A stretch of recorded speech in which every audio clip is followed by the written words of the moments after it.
Just back the curtain to see for certain what I thought I knew. Joseph marks the beginning of, one of the most crucial collaborations in the British 20th century theatre. Well, Joseph was a chapter of accidents, really. And a schoolmaster friend of ours called Alan Doggett invited us to write something for his end-of-term school play. We sort of thought of lots of stories. One time we was thinking of sort of doing a spy kind of James Bond type story. I think then Tim looked through his wonder book of Bible stories and came up with this story of the guy who was exiled and driven into slavery and came back and saved his country and brought it into economic renewal. And we came up with Joseph. And from that point, back in 1968, March the 1st, when Joseph was first performed, it just grew and grew and grew. You wouldn't say it was a flawless masterpiece. You'd just say it was a wonderfully fresh, inventive, new piece of musical theatre. I think Tim Rice is right, He once said to me, did I do this? Were we that young, that fresh, that innovative? And it was such a wonderfully unself-conscious piece of writing by them both, just as they started out. And it's got that bloom on it of freshness, immediacy and absolute charm.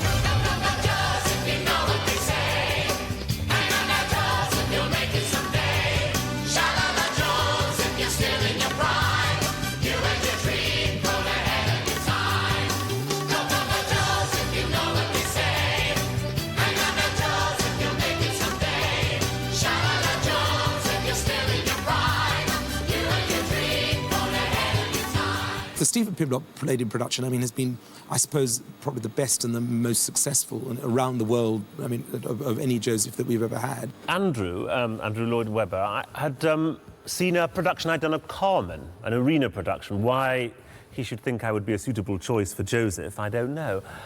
And as the other piece of work I had on that year was Julius Caesar, I thought it would make a pleasant contrast. The team responsible was Stephen Pimlott, the director, and Mark Thompson, the designer. They have great operatic experience, even at that stage. They've done quite a lot of work in musical theatre and operas. I don't know what I really brought to it. I started off like I do with most things, of telling the story. It's a very good story, and it's very well told. You did feel, were they breaking a butterfly on a wheel? Had they taken a hammer to a nut, as it were? And you got the Egyptian slaves coming on like Mediterranean gay waiters in their white miniskirts. And I did think it was a little over the top and probably putting too much strain on it.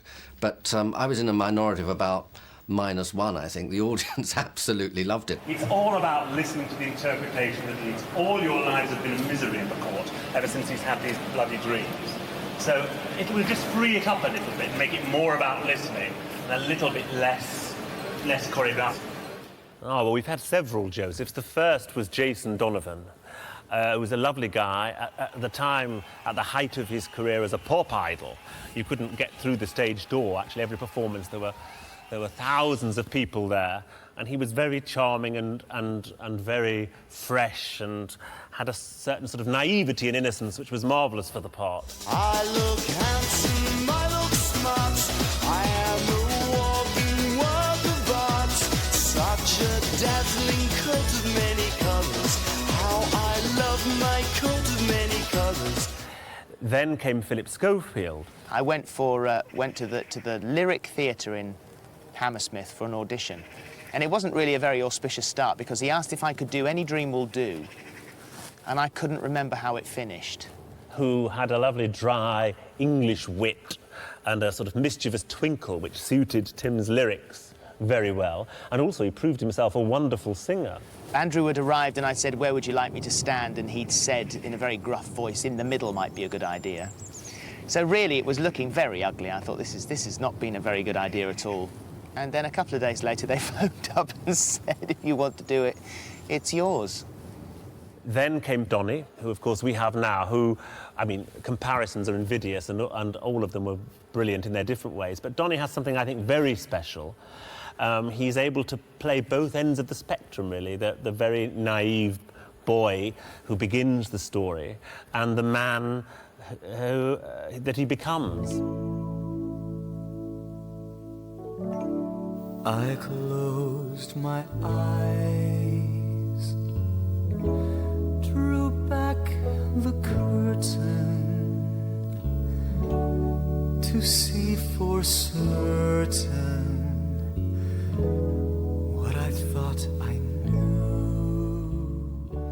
I was given the script, and I thought, oh, this isn't really what I want to do. I want to progress a little bit further because it's typical, you know, Joseph donned in white, long hair, big smile, Donny Osmond, perfect, typecasting. But then I started reading the script a little bit more, and I realized there's a lot more to it than just that cute side of Joseph. There's that roller coaster ride of emotions into the jail and the prison, and eventually he's in charge of Egypt. To be able to pull off someone at 18 years old all the way to 40 years old within about an hour and a half worth of time would be a stretch, would be difficult to pull off and be believable. So I said, let's try it for maybe 6 months. About 6 years later, I said, that's enough. We certainly never expected it to become anything like the phenomenon it is today. Certainly, anybody writing a 20-minute piece for a school would never expect it 30 years on to become one of the world's most performed musicals, having played Broadway, the West End, all over the world, literally, and now being made into a major video film. You just do not expect these things. Joseph was an unimportant slave who found he liked his master, consequently worked much harder, even with devotion. Potiphar could see that Joseph was a cut above the average, made him leader of his house with maximum promotion. Potiphar was cool and so fine, but my wife would never tell the lie. It's over in chapter 39 of Genesis. It established itself after the initial reputation and the initial success as a school's favourite. So now you've got a whole generation of school children who've sung in amateur productions at school, their parents now who are also in it, and new kids coming up, and so it's a self-perpetuating phenomenon. Well, it was obviously written for schools, and it's great that schools do continue to do it. And I think one of the reasons is that Tim Rice's lyrics are as fresh as they were when he originally wrote them. It's timeless. It delights children, and the delight of children will usually delight their parents. And I hope that it's always done in schools, because that is where Joseph is at its absolute best. Still people doing bobbing down when we're going up. Here we go, one more time. 2, 3, 4. Joseph was an unimportant slave who found he liked his master, consequently worked much harder, even with devotion. We do a production every 2 years, which makes sure that all the children in their last 2 years of school have the opportunity to take part in a large production. We have to choose something that will cope for having a choir of 200, 300 children. And Joseph fits that ideally. The children love the music, they love the story, it can fit into our RE programme, so it does fit into the school curriculum. And it's fun to do. You can do one action in this, which it will be... there's one more here. Joseph, it's tough. And you'll be able to go, it's tough. And we might let you, nearer the day, do a bit of yee-hawing at the end, but you have to know the words. Yes, we've got an absolutely massive production with nearly 250 children taking part and lots of adult support as well, so that's really good. Ben, Joseph will never forget you. It's tough, but we're... I'm Natalie and I play Joseph. I'm Scott and I play Joseph. I'm Lindsay and I play Joseph. Hi, I'm Alex and I play Joseph. We've got 4 Josephs now, 2 boys and 2 girls, and all of which are working very, very hard. They spend every single break time rehearsing on their own. Beginning again. Words, words, words. They're getting braver in front of everybody else because, of course, it's a tough role to play.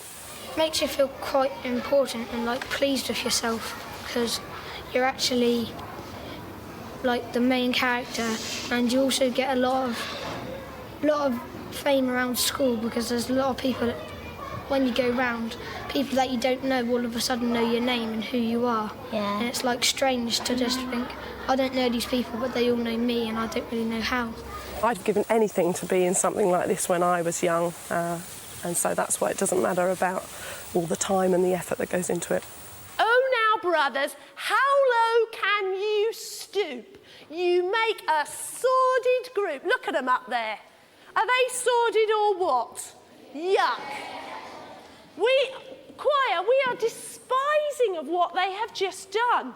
One of their own flesh and blood, they've ripped his coat up, they've flung him in a pit, then they've sold him to a couple of hairy Ishmaelites, and then, to top it all, they've killed a poor innocent goat. Honestly, do goats deserve treatment like that? No. See? Sordid they are, sordid. I'd never actually done Joseph as a child myself, which of course a lot of the staff had done, but I've seen it 3 times. I saw it twice with Jason Donovan and once with Phil Schofield, and thought it was absolutely fantastic. My first contact with Joseph was actually at school, and like most schools, like nearly all schools, I think, we had a production of Joseph, and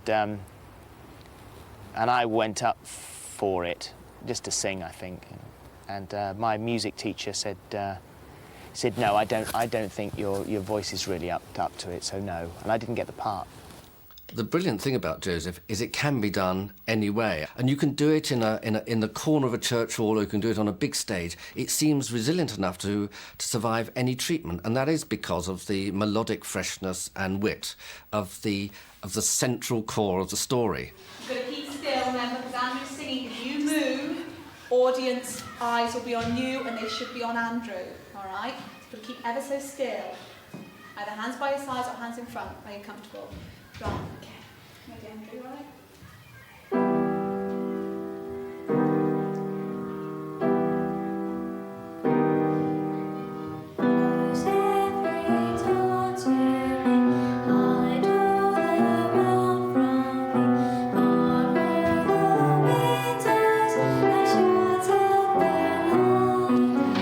My name's Andrew and I play the role of Joseph. I'm Ian and I play Potiphar. I'm Josie and I play Potiphar's wife. I'm Kelly and I play narrator. I'm Kyle and I play Pharaoh. When Alison came to see me and asked if we could do a production, and she said that we were doing Joseph, it seemed to offer the kids a tremendous opportunity.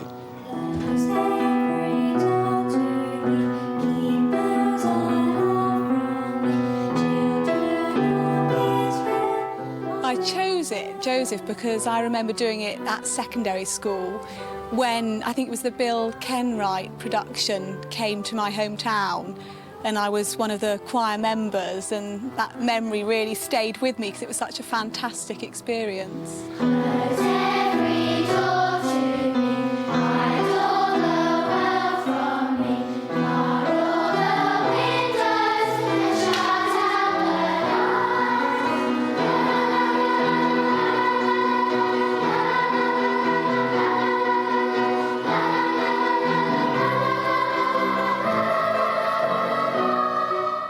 It is a lot of work for the staff and for the children, but I think they feel it's worth it to give a breadth of education, because now with all the tests and league tables, there's a danger that education can become too narrow, and Joseph gives us an opportunity to do something which some of the children who mightn't succeed academically will do very well.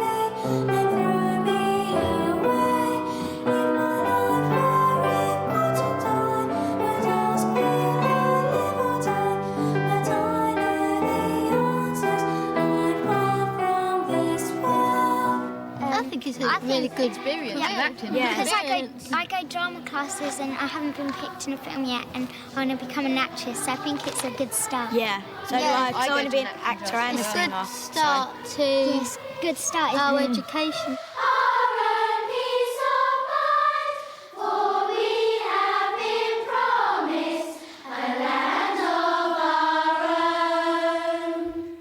It was meant for the whole of the school to play and sing, and we had to take into account that some of the kids obviously were far less musical than some of the others, and it was actually written from that point of view. How did we involve all of the children of a 400-strong school, many of whom probably couldn't play a musical instrument. So we had to think. I had to think of ideas that would keep them all happy. And as it expanded, as it got bigger, I mean, there was a lot of fun in the whole thing. I mean, the idea of doing a country and western song. I mean, it was just fun. The idea of doing the French song. Again, we just thought it was amusing. When Stephen suggested that Maria Friedman should do it, who of course is one of our best, British musical theatre actresses, one of the best we've ever had, the whole thing sort of coalesced. A little quicker. Quicker.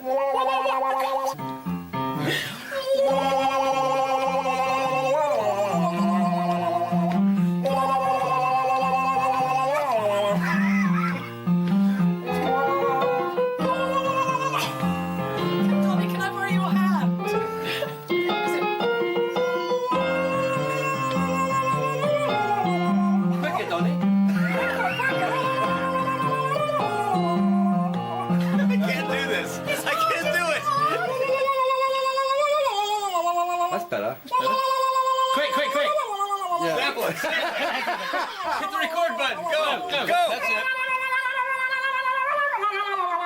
That's it. That's it. Let's go. Quick.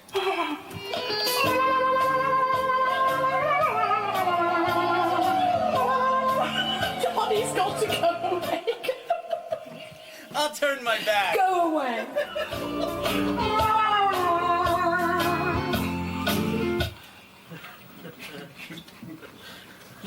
Film them. Look at what I've got for support.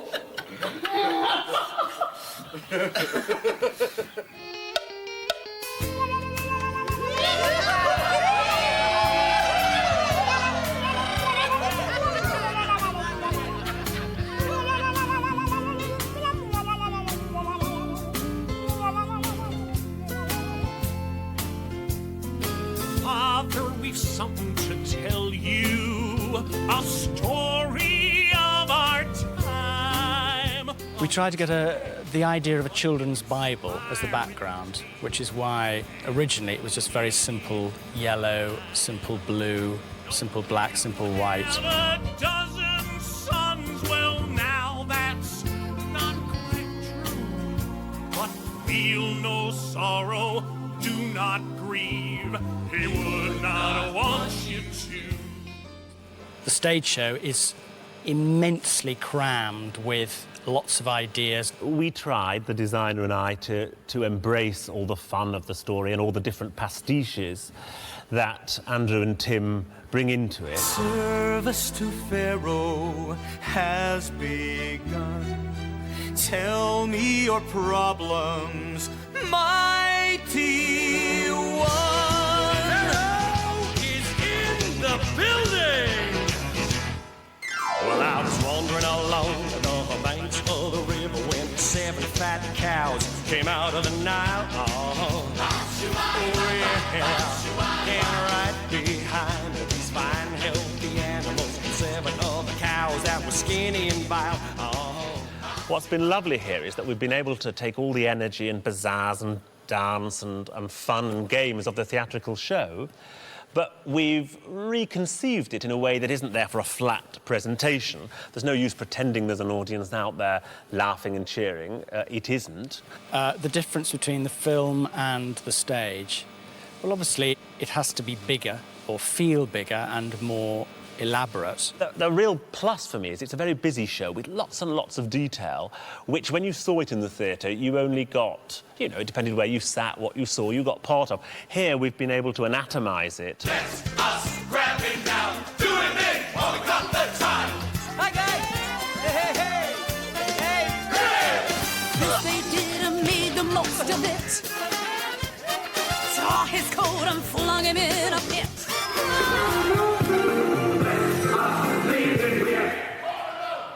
Cut and bolt somewhere, and we'll stand by to go again. Now what did we do wrong? You there was absolutely nothing truthful about what you did then whatsoever. But I that's want you to think- continuity, because there hasn't been throughout the show. Well, I know, but it's time to start. Horn. You, I couldn't even see you. You weren't even there. You were asleep. You were We're playing with your hair. You were playing with your hair, and you were doing Danny LaRue. Joan had men. I get a pink fan from the £1 shop.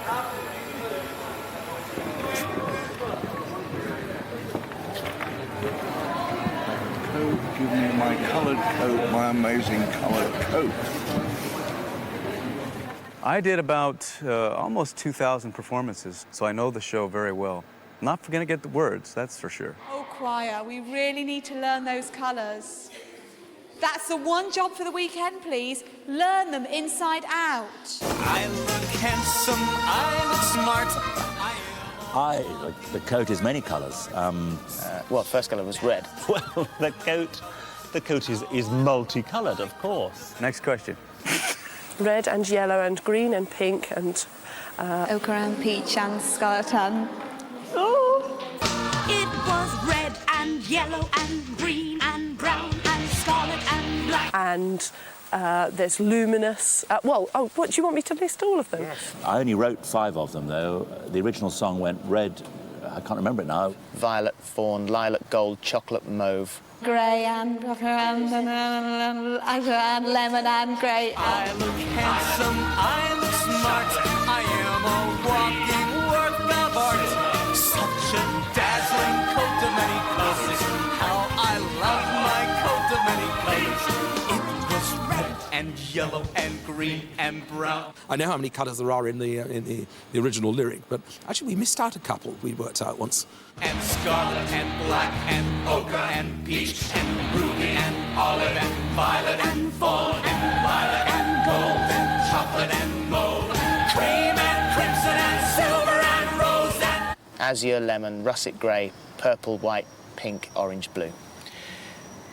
rose and azure and lemon and russet and grey and purple and white and pink and orange and blue. In fact, those colours got reviewed once as being the best lyrics in the piece, and I didn't write them. When the Stephen Pimlock production came along, it sort of transformed the theatrical potential of the piece. No one had really thought of it like that. And here was the final apotheosis, if you like, of a show and of Joseph, that it had come from this tiny beginning to this great effusion at the end. And, of course, the truth and beauty of the matter is that it can easily go back to that beginning again. I think Joseph really is about families. You have a bumptious but very talented younger brother, envied, loathed by his immediate family, spoilt by his father. He has no self-knowledge at all, no idea what sort of impression he's creating. Passions rise high in families. Most murders are committed, within the family. And the brothers turn on him. And he's thrown, literally, into the darkest depths. I think the historical Joseph spent 9 or 10 years in prison. And something that none of us like to face. It's often when we're at our lowest, in our deepest moments of depression, that we learn something about ourselves. And Joseph turns a corner and becomes very successful, but his biggest test is still to come. Because now he's a very powerful man in Egypt, having forgotten all about his family, perhaps, certainly never expecting to see them again. And suddenly there they are before him, and he's now in a position of absolute power. He can forgive them, or he can take his vengeance upon them. And we think, of course, of the story of being about him forgiving them, and indeed he does. But before that, and this is where the story is so interesting, he takes it out on the youngest one, Benjamin, his younger brother. He reenacts what was done to him, just as his brothers were cruel to him as the youngest. He takes it out on Benjamin. Benjamin, you nasty youth, your crime has shocked me to the core. Never in my whole career have I encountered this before. And punishes both Benjamin, really punishing himself, and indeed his father, who spoilt him by making him suffer. But in the end, the story shows that you have to somehow turn all that bad thought, bad feeling, wickedness into gold, and the story ends with forgiveness. And Joseph knew by this his brothers now were honest men. It works on the levels of something very big, very important, but also something that's very immediate and about all our lives. Thank you. It's jelly.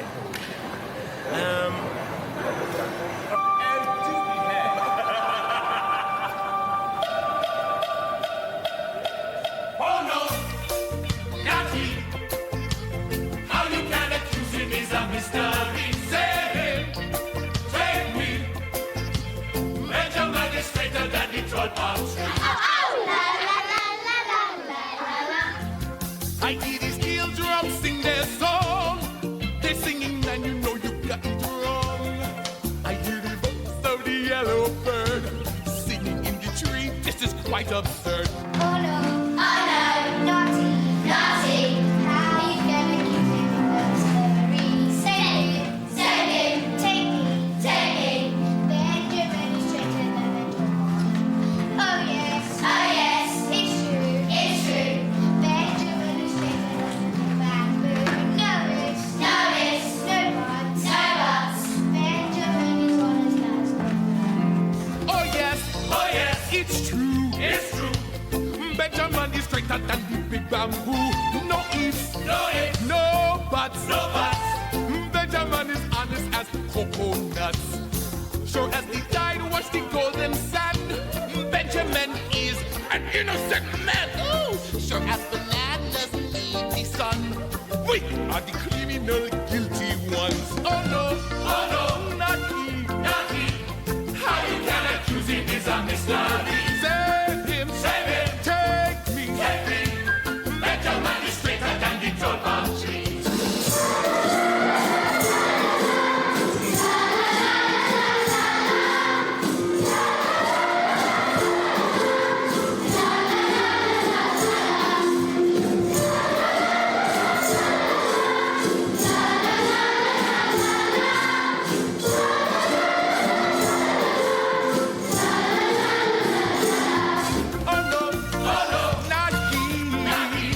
How you can accuse him is a mystery. Save him, take me.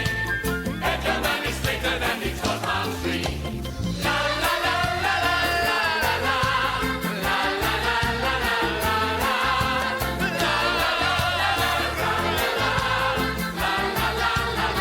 la. Joseph is quite unique in this, that from every age group, people live with this music and it lasts with them for the rest of their lives.